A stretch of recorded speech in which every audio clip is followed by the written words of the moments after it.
What's good, people? Thank you as always for passing by the channel. Much appreciated. Hit that subscribe button if you guys are new. Decisions, people.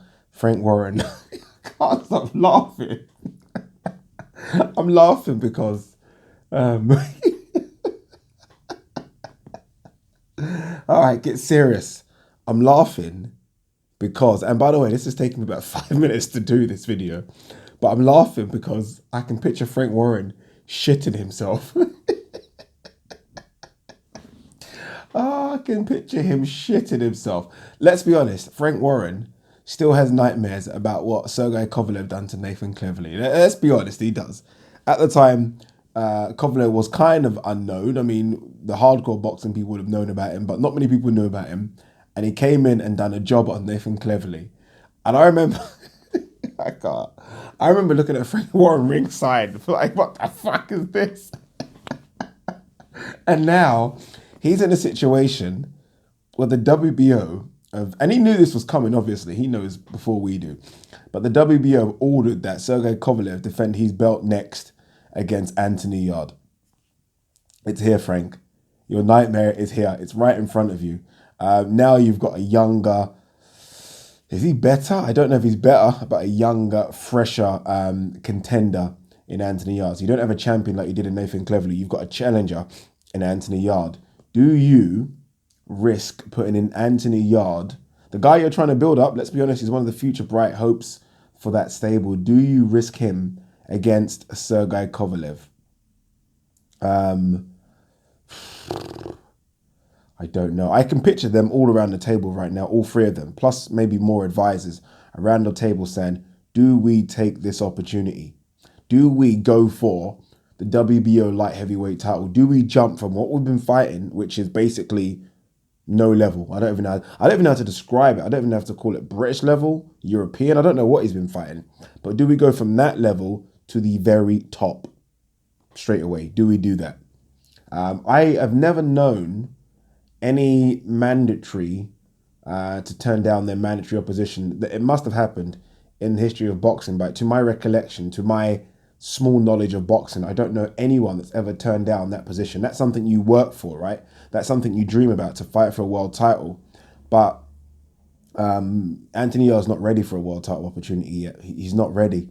He is at least... I remember they were all talking about this ringside. So who was talking about it? I can't remember. David Haye, Bunsey, all talking about it ringside. And I think they all kind of both said, or all agreed on the fact that he maybe is 1 or 2 fights away. I think that's generous.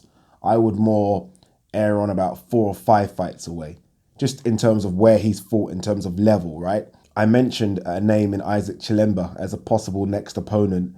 And then you go on from that if you beat Isaac Chilemba. And that's a big if, by the way. But if you beat Isaac Chilemba, you go on from that, have a couple more, and then maybe you fight for a world title. To go from that to Kovalev, no. Not for me. No bloody way. There's a huge gap. So again, I've never known anyone to turn down a fight, but I wouldn't be surprised if they, I don't know, if they ask for some sort of exemption or something. Kovalev should be in a position where he can maybe have a voluntary, and I don't know, can Yarde maybe have 2 fights in between that voluntary to then get Kovalev after? Like, come to some sort of agreement. They do have 30 days from now to come to an agreement, or it will go to purse bids. I don't know if Frank will win the purse bid. I mean, Kovalev is now signed to Top Rank ESPN, I think. So they might put in a big offer, but I can see the fight being maybe financially bigger in the UK. Kovalev versus Yarde would do the O2 Arena, and I think Frank might, and he probably should chuck it on pay-per-view, right? It's a world title fight. I can understand why he would check it on pay-per-view, so it might do more money over here. So Frank might put a big bid in if it does go to purse bids. If not, then Yarde might be on his travels to America. Boy, he's not ready. He's not ready. And it's funny because they all talk, and I say they all, again, I'm talking about Bunsey in particular here. They're all talking about Kovalev like he's, I don't know, 45 years old and done, and he's the worst of the champions. Kovalev is legit. Go and watch his last performance against Alvarez. He's legit. He's not a joke. Kovalev is legit. This is a guy that stopped him. He then went back to, I think, his amateur boxing roots and just put on a boxing clinic. He's so used to just knocking people over 1 or 2 punches, but he went back to his boxing and outboxed Alvarez for pretty much 12 rounds. That's what he can do. So not only does he have the experience, not only does he have a world title again now, not only does he have the punch power, he's got the boxing ability. I mean, and I don't think he's done. I know he's been stopped 2 times in his last 5 fights, but that's to Andre Ward and to Alvarez.